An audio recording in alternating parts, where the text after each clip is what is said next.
Zee 24 तास एक पाऊल पुढे। आणि आता एक अत्यंत महत्त्वाची बातमी आपल्यापर्यंत येते आहे। अण्णा हजारे यांच्या गाडीवर दगडफेक करण्यात आलेली आहे। सध्याची ही सगळ्यात महत्त्वाची बातमी आपण बघतो आहोत। अण्णा हजारेंच्या गाडीवर दगडफेक झालेली आहे। नागपूरमध्ये ही घटना घडलेली आहे। आज अण्णा हजारे नागपूरमध्ये होते आणि त्या ठिकाणी ही दगडफेक झालेली आहे। मात्र या दगडफेकीमध्ये अण्णा हजारेंना इजा झालेली नाहीये। अण्णा हजारे सध्या सुरक्षित आहेत। अण्णा हजारे या दगडफेकीमधून बचावलेले आहेत। नागपूरमधली ही घटना आहे।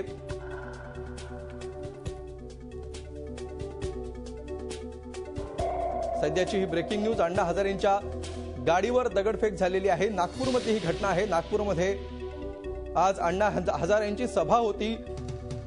अण्णा हजारे सध्या संपूर्ण महाराष्ट्राचा दौरा करतायत। लोकायुक्त सशक्त करावा या मागणीसाठी अण्णा सध्या संपूर्ण महाराष्ट्रामध्ये फिरतायत। त्याच पार्श्वभूमीवर आज अण्णांचा नागपूर दौरा होता। अण्णांच्या ताफ्यामधल्या गाडीवर आज दगडफेक झालेली आहे। अण्णा हजारेंचे सहकारी सुरेश पठार यांनी ही माहिती दिलेली आहे। या दगडफेकीमध्ये अण्णांच्या गाडीच्या काचाही फुटलेल्या आहेत। मात्र अण्णा हजारेंना यामध्ये इजा झालेली नाहीये। अण्णा हजारे सुरक्षित असल्याची ही माहिती मिळते आहे। नागपूरमधली ही बातमी आपण बघतो आहोत। अण्णांच्या ताफ्यातल्या गाडीवर हल्ला झालेला आहे। टीम अण्णाच्या सदस्यांवर याआधी हल्ला झालेला होता। वेगवेगळ्या प्रकारे त्यांना इजा पोहोचवण्याचा प्रयत्न करण्यात आलेला होता आणि आता स्वतः अण्णा हजारेंच्या गाडीवर त्यांच्या ताफ्यावर ही दगडफेक झालेली आपल्याला बघायला मिळते आहे। अण्णा हजारेंचे सहकारी प्रशांत भूषण यांना मारहाण झालेली होती गेल्या वर्षी आणि त्याचबरोबर अण्णा हजारे आणि त्यांच्या टीमवर सातत्याने टीका सुद्धा होत होती। मात्र अण्णा हजारेंवर स्वतः अण्णा हजारेंवर कुठलेही अण्णा हजारेंना इजा पोहोचवण्याचा प्रयत्न यापूर्वी कधीही झालेला बघायला मिळालेला नव्हता। ती घटना आज नागपूरमध्ये घडलेली आहे। नागपूरमध्ये अण्णा हजारेंच्या गाडीच्या ताफ्यावर दगडफेक करण्यात आलेली आहे आणि ताज्या माहितीनुसार याच्यामध्ये एक कार्यकर्ता जखमी झालेला आहे। नागपूरच्या चिटणीस पार्क मधली ही घटना आहे। या दगडफेकीमध्ये एक कार्यकर्ता जखमी झालाय। मात्र स्वतः अण्णा हजारे सुरक्षित आहेत। त्यांना कुठलीही इजा झालेली नाहीये। अण्णा हजारेंच्या ताफ्यातल्या गाडीवर हा दगड हल्ला करण्यात आलेला आहे। दगडफेक करण्यात आलेली आहे। याच्यामध्ये एक कार्यकर्ता जखमी झालेला आहे। अरविंद केजरीवाल यांच्यावर सुद्धा हल्ल्याचा प्रयत्न झालेला होता। त्यांच्यावर चप्पल फेक सुद्धा झालेली होती। तर प्रशांत भूषण यांना सुद्धा एका संघटनेच्या कार्यकर्त्यांनी मारहाण केलेली होती। त्यांच्या ऑफिसमध्ये घुसून तोडफोड करण्याचा प्रयत्न केलेला होता आणि त्यानंतर आता स्वतः अण्णा हजारेंवर हल्ला झालेला आपल्याला बघायला मिळतोय। त्यामुळे टीम अण्णावरचा हा प्रमुख तिसरा हल्ला आपल्याला म्हणायला लागेल। नागपूरमधली ही घटना आहे। नागपूरच्या चिटणीस पार्कमध्ये ही घटना घडलेली आहे। अण्णा हजारे सुरक्षित आहेत। त्यांना यामध्ये कुठलीही इजा झालेली नाही। मात्र अण्णांच्या ताफ्यातल्या गाडीवर झालेल्या या दगडफेकीमध्ये एक कार्यकर्ता जखमी झालेला आहे। नागपूरच्या चिटणीस पार्क या ठिकाणची ही घटना आहे। आपल्यासोबत सुरेश पठारे आहेत, अण्णा हजारांचे सहकारी। सुरेशजी, नेमकं काय घडलंय? कधीची ही घटना आहे? हॅलो सुरेशजी, तुमचा आवाज येतोय आमच्यापर्यंत। नेमकं काय घडलंय? कधीची ही घटना आहे?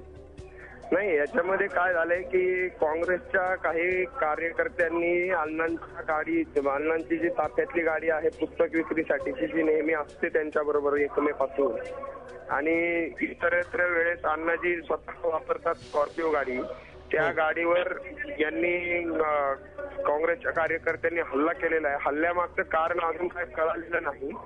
मात्र काँग्रेसची ती लोक असल्याचं आम्ही जे म्हणतोय त्याचं कारण असं आहे की त्याच्यामध्ये काँग्रेसचे आमच्या अहमदनगर जिल्ह्यातले पदाधिकारी युवक काँग्रेसचे ते हल्ल्याच्या त्या ठिकाणी होते आणि ते सुद्धा सोनिया गांधी जिंदाबाद अशा प्रकारच्या घोषणा देत होते आणि ते युवक काँग्रेसचे पदाधिकारी आम्ही ओळखतो आणि म्हणून आम्ही तसं म्हणतो आहोत की ती काँग्रेसच्या कार्यकर्त्यांनी हल्ला केलेला आहे।